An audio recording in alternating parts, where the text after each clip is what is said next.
it's Marina from Say Something Crafty. I'm gonna go ahead. My kids are downstairs playing, so they're gonna be screaming, and because one of them got shot. Actually, laser tag guns. So, you know, he's upset he got shot. Anyway, that's how the game works. I already did a tutorial for, or not a tutorial. I did do tutorials for these two, which I'll be posting later, and I'm actually wondering which tutorial you guys want to see first. I'll just go ahead and go over it again really quick. This one is a fabric cover. It's a velvet burnout, and it's got ridges on the spine, and I used a hidden signature technique, so you can't see the sewing on the outside. It's also got some bookmarkers in there, and yeah, so this is just a junk journal, and I used it's a large junk journal. You guys have been requesting a large junk journal tutorial for a long time, so I made one. So I made that one. That one already has a video. If you want to see that video, I'll have the link below so you can check it out. This is the other tutorial that I'm going to be posting. It's just a junk journal. It's a large junk journal. I use paper. The spine is actually, it's a fabric. I found it in the utility section in Joann's, and it's just like this weird looking cork stuff that I've been wanting to use for a project, and I thought it'd be perfect for a junk journal. So, and then I just did some layering on the cover, and I have that in the tutorial as well. And the tutorial also shows me doing everything from putting stuff in there to putting it together. And I use premium book board, which you don't have to use, but they'll talk about all of that in the tutorial. I'm just going to show you this journal right now, and this journal is 11 by 9. It's got 5 signatures, and I just used some t-shirt yarn to close it. I wanted to keep it squished down for a couple of days. This book was so much fun to put together. So I'm going to make sure I'm in the frame here for you guys. And so this is the inside.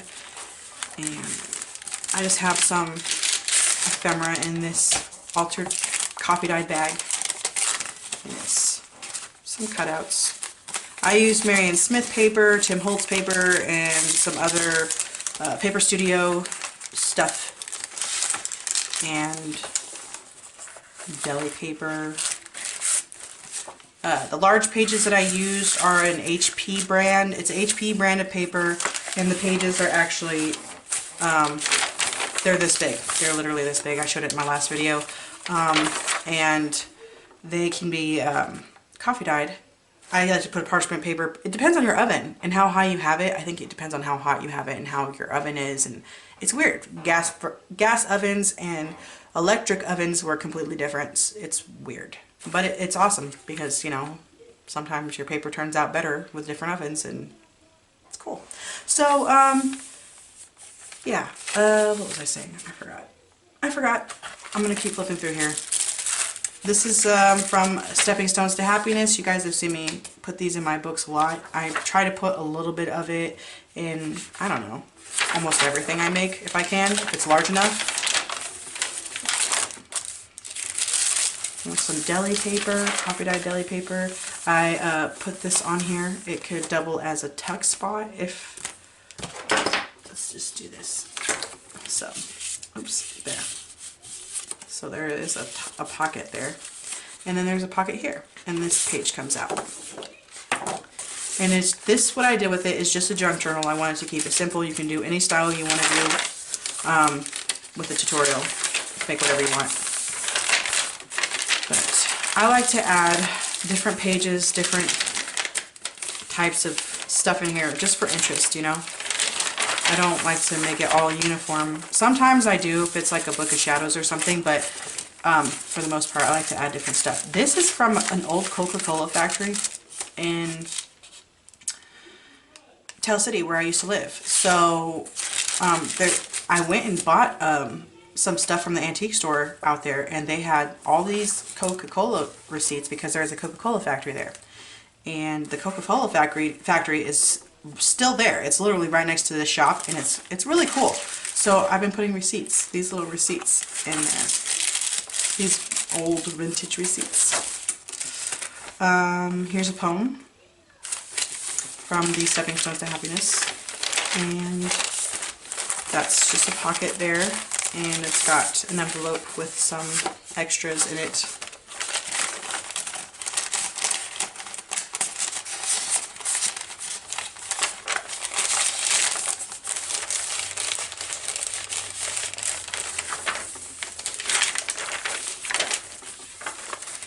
Some cardstock paper, more deli paper, Tim Holtz ephemera. This one is from the Paper Studio. It's an extra cutout that I had. I made some pockets with the deli paper. Here's just some extra ephemera that I clipped on up here. Some more ephemera.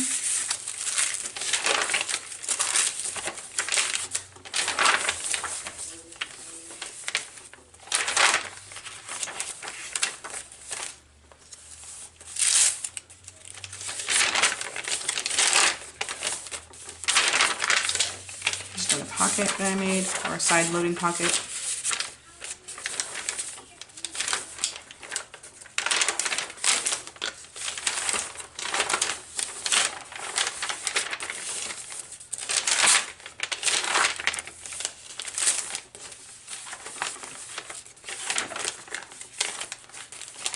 Another pocket.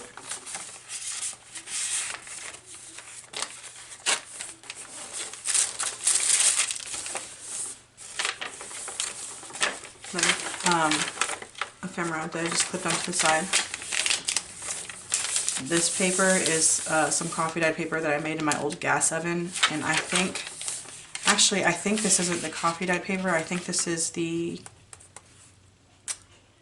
Sukaniko ink crystals that I used for this one. It came out so dark. It's really pretty though. It's really rich. I have some vintage pages in here, and here's some like information on guns and sportswear, old stuff.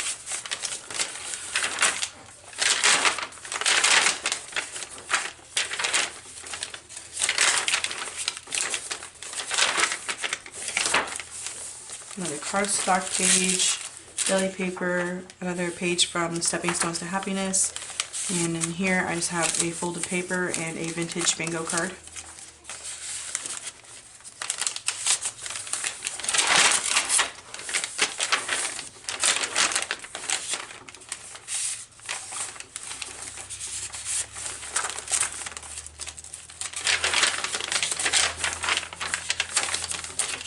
Another pocket, and this one has an image from the Stepping Stones to Happiness as well as Europe Illustrated,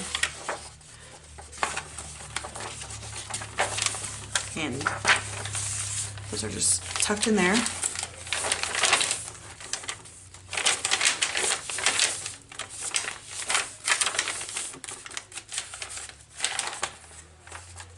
So there are a ton of pages in here. And lots of stuff you can do. It's fun. Like if the recipient wants to, they could take a page like this and turn it into a pocket or an envelope if they wanted to. I could just fold that over after you glue these sides down. I don't know. I like it because it's got a lot of potential and a lot of stuff you can do in here. So here I put a side loading pocket in the back, and it's just got some Tim Holtz ephemera in there, and an altar paper bag, and that's the back. So that is these journals. I hope you guys enjoyed the flip through. If you have any questions, let me know, and I'm going to do my best to get that tutorial up as soon as possible. I hope you're all doing well, and I'll see you next time. Bye.